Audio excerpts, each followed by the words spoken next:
Hey guys, Sri Lanka Sammy, out and about for a walkabout.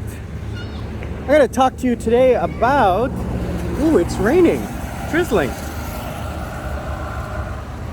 I'm going to talk to you about today Sri Lankan interest rates. A lot of people are asking me about that because I have briefly talked about it. So we're going to do a walkabout in Jayala town as I head home and talk to you about that in 1 minute.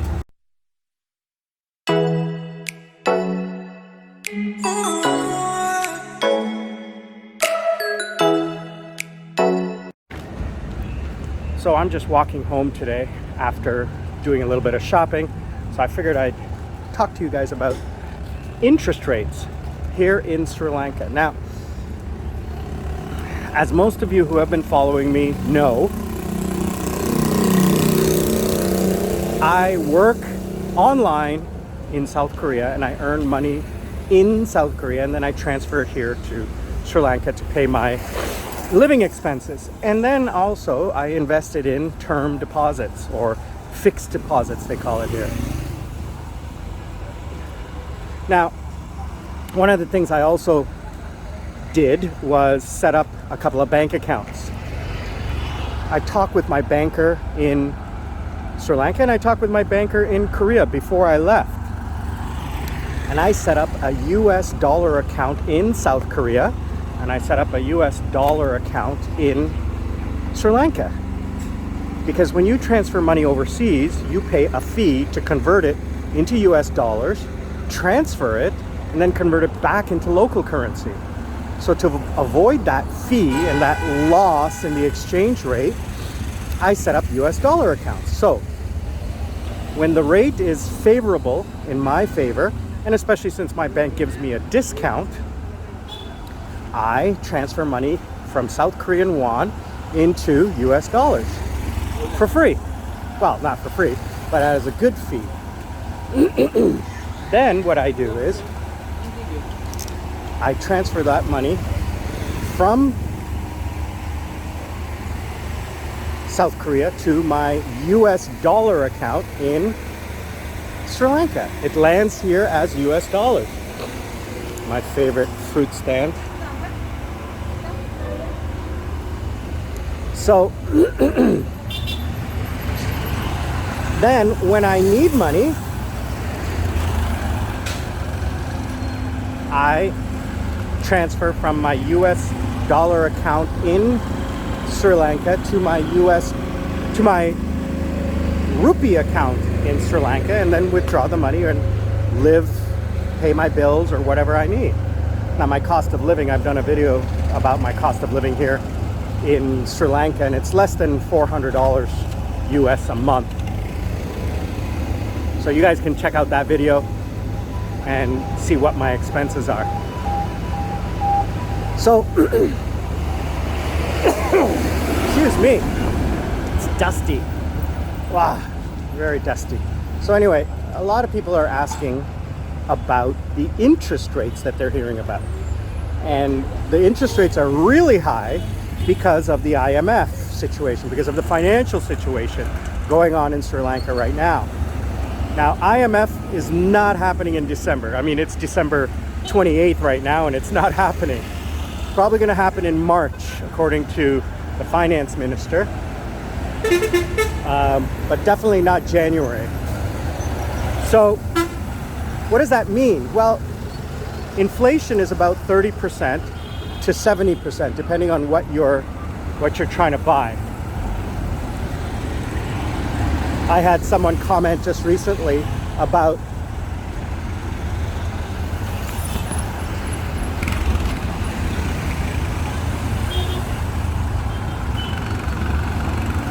what's going on here.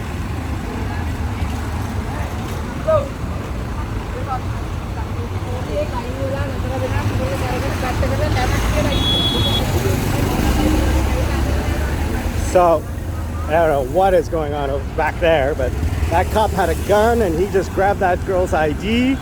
I don't know what's going on there. So interest rates are very high. When I first came to Sri Lanka, interest rates were approximately 10% for term deposits, 12% for like 6 months to a year. And then the IMF happened, and then the interest rates started going up and up and up, especially with the exchange rate. So we had an exchange rate that was about 180 rupees to a US dollar, and it's now 360 rupees to a US dollar. So it doubled. And then what happened is that the inflation hit. So you're looking at 30 or 40% inflationary hit. So what are the interest rates? Well, the interest rates are upwards of 27.85% on a 9-month term deposit. That's the highest I've seen out of any of the institutions. On average, it's about 25%.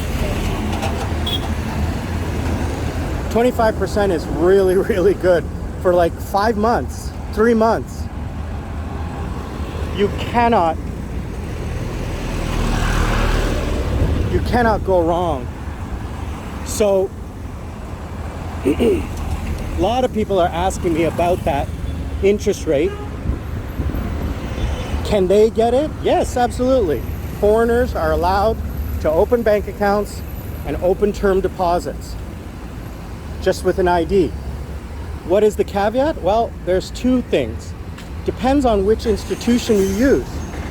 If you use a finance company, you run the risk that they might fold if there is a run on the banks.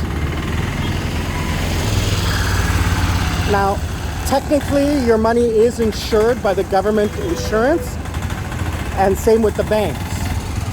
Your finances are insured up to about, $60,000 US dollars, like it is in most countries. $100,000, I'm not really sure. But if the government goes bankrupt, what are you going to do? There's nothing you can do. Sorry about all the noise. It is rush hour, 6 p.m. Everybody's headed home, and my area right here has a power cut, so all the generators have just turned on. Now, what am I doing that's different? Well, the bank I use is one of the big five, so commercial bank. And they have a new scheme, they call them schemes. So savings plan, it's 100, 200, 300, and 400 days. So I transfer money over, and every month I open up a brand new savings plan for 200, 300 days. And I earn 23, 24, 25% interest. So in 200 days, I'll earn 23% interest on the money that I put in. So you really can't go wrong, especially on that short term. Even if you do 100 days at 22%. Now, I said, what is the con? Number one, if a bank can't really go bankrupt, that would be the end of the country. Okay, and we're not at that point yet, and we're nowhere even close to that point. Okay, they probably will never even get close to that point.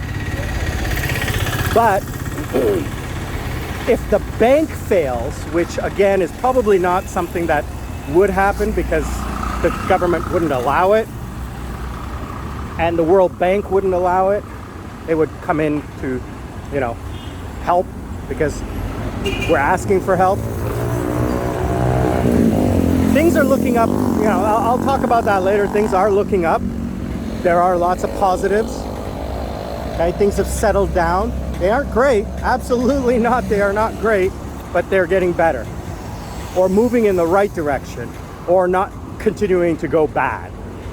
So what was the other con? Well, the final con is you can't take the money out of Sri Lanka. That's the final con. You cannot withdraw the money in cash. Yes, you can. You can withdraw the money in cash, but no country outside of the region exchanges Sri Lankan rupees. So if you take, for example, if I take my Sri Lankan rupees to Korea, they will not exchange them. I tried. I don't know about Canada or US, but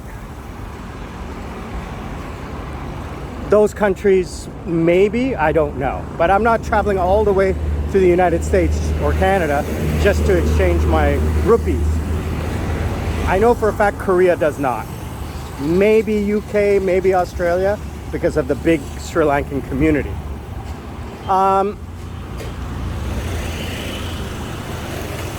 Now, I have to find out if I can use my debit card overseas. That I'm pretty sure I can do. So I'm gonna call the bank later this week and talk to them about that. But I doubt I'm gonna need it because, like I said, I get paid in South Korea, and